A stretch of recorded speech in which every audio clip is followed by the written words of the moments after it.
저는 평소에 착하다는 말을 많이 듣는 편인데 그만큼 주위 지인들에게 자주 속는 것 같습니다. 이렇듯 나이가 들수록 세상이 만만하지 않다는 것을 느낍니다. 눈 뜨고도 코 베이는 경우도 있는 것 같습니다. 상대의 거짓을 간파하는 법을 알고 싶습니다.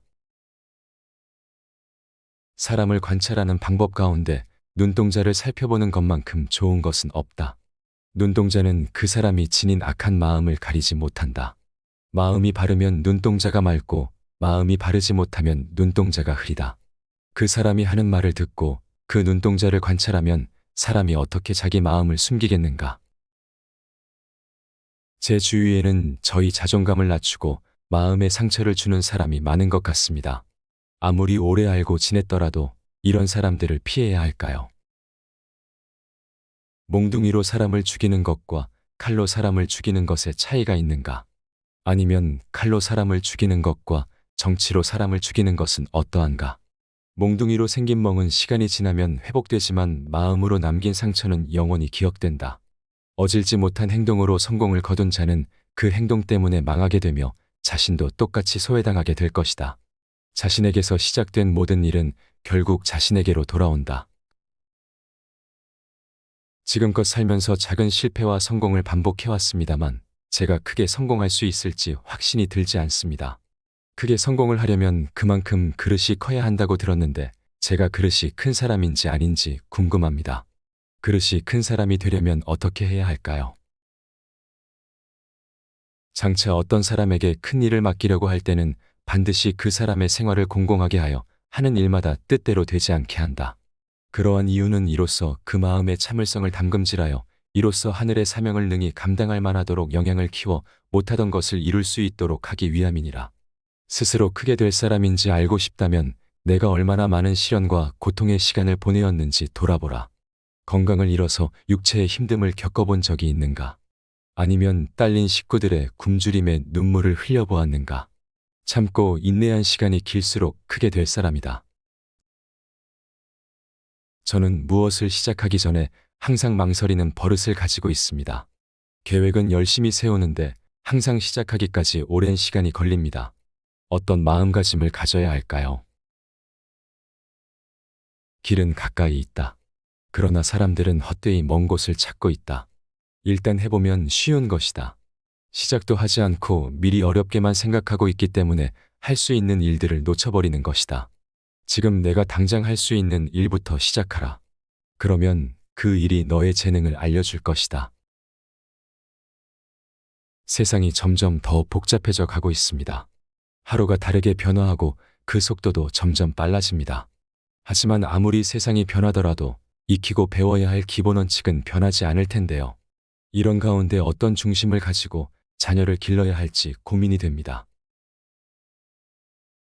군자가 사람을 교육하는 방법에는 5가지가 있다.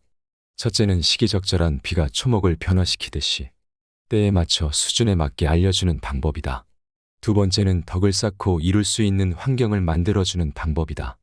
세 번째는 타고난 재능을 발휘하게 하여 잠재되어 있는 자질을 꺼내는 방법이다. 네 번째는 제자의 질문에 답하는 것이다. 다섯 번째는 간접적으로 가르침을 주어 스스로 생각하고 깨닫게 하는 방법이다. 왜 저에게만 안 좋은 일이 생기는지 모르겠습니다. 삶을 산다는 게 쉽지 않습니다. 피와 살이 되는 시행착오가 있는 반면 피해야 할 구덩이도 있을 것 같은데 살면서 어려움을 만날 때 어떤 기준에 따라 판단해야 할까요? 하늘에서 비롯된 재난은 피하는 것이 좋고 자신에게서 비롯된 고난과 역경은 피하지 말고 자신이 직접 해결해야 한다. 살다 보면 무례한 사람들을 종종 만납니다. 아나무인격으로 자기만 생각하고 상대방을 배려하지 않는 사람도 많습니다. 이런 사람들을 마주칠 때 어떤 마음가짐을 가져야 할까요? 큰 뜻을 이루려는 사람은 자존심이 상하는 치욕스러운 상황에 처했을 때 꾹꾹 참을 줄 알아야 한다. 그러면 자신이 원하는 큰 뜻을 이룰 수 있을 것이다. 지금의 지옥을 훈장 삼아 훗날 더 큰 사람이 되어라. 그 사람보다 더 높아졌을 때 그를 도와줌으로써 최고의 복수를 하라. 원하든 원치 않든 누군가의 앞에 서서 사람들을 이끌어야 할 경우들이 생깁니다. 회사에서 팀장을 맡거나 한 가정을 꾸려서 가족 구성원들을 이끌어야 할 때도 있습니다. 팀원들을 안전하고 훌륭하게 이끌 수 있는 리더가 되려면 알아야 할 것들이 무엇이 있을까요? 자신의 지위나 권력으로 사람을 따르게 해서는 안 된다. 사람을 따르게 하는 가장 좋은 방법은 자신 스스로가 솔선수범하는 모습을 보여주는 것이다. 그런 모습을 본 사람들은 스스로 따라오게 된다. 자신의 말과 행동이 다른데 자신의 지위와 권력으로 상대를 누른다면 그 당시에는 수긍하면서 따르는 척할지 모르나 조금이라도 내가 약해지거나 내가 없는 자리가 생길 때는 악의를 갖고 나를 공격할 것이다.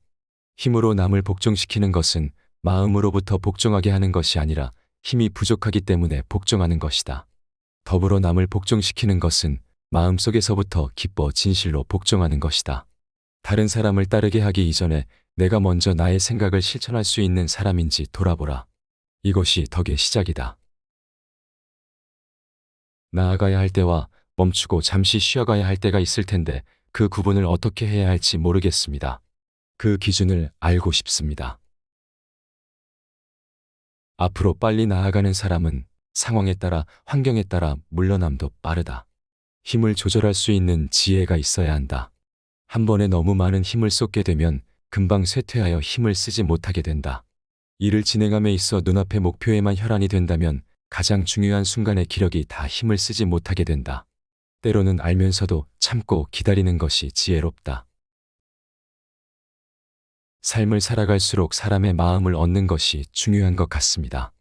회사에서 팀원들을 지휘할 때도 그렇고 직원을 고용해서 사용할 때도 그런 것 같습니다. 이 부분에 대한 지혜를 얻고 싶습니다. 천하를 얻는 데는 방법이 있으니 그 백성을 얻으면 천하를 얻는다. 백성을 얻는 데는 방법이 있으니 그 마음을 얻으면 백성을 얻는다. 세상을 바꿀 지식이 있다 하더라도 사람이 없으면 쓰일 수가 없다. 사람을 얻지 못한다면 큰 뜻을 품어도 이룰 수가 없다. 나이가 들수록 아무리 외롭더라도 주위에 둘 사람과 손절해야 할 사람을 나눠야 할 것 같습니다. 인간관계에 대한 지혜를 얻고 싶습니다. 훌륭한 선비는 한 고을의 훌륭한 선비와 사귀고 한나라의 훌륭한 선비는 한나라의 훌륭한 선비와 사귀며 천하의 훌륭한 선비는 천하의 훌륭한 선비와 사귄다. 천하의 훌륭한 선비와 사귀는 것도 부족하다면 더 위로 거슬러 올라가 옛사람과 친구가 된다. 내가 누구와 사귀는지가 곧 나를 말한다. 내가 성장하면 그때마다 나와 어울리는 사람이 나타나기 마련이다. 그래도 내 주변에 어울릴 사람이 없다면 나에게 공감을 주는 책 속의 위인들하고 친구가 되어야 한다. 맹자는 공자의 사상을 이어 발전시킨 전국시대의 유학가입니다. 그는 공자가 죽은 뒤 100년 정도 뒤에 태어났고 주요 사상으로는 성선설을 주장하였습니다. 맹자의 사상은 계몽주의 이후에 나타나는 사회계약론과 굉장히 닮아 있습니다. 사실상 근대 서양에서 사회계약론이 태어나기 수천 년 전에 선행에서 등장한 민본이의 사상이라고 볼 수 있습니다.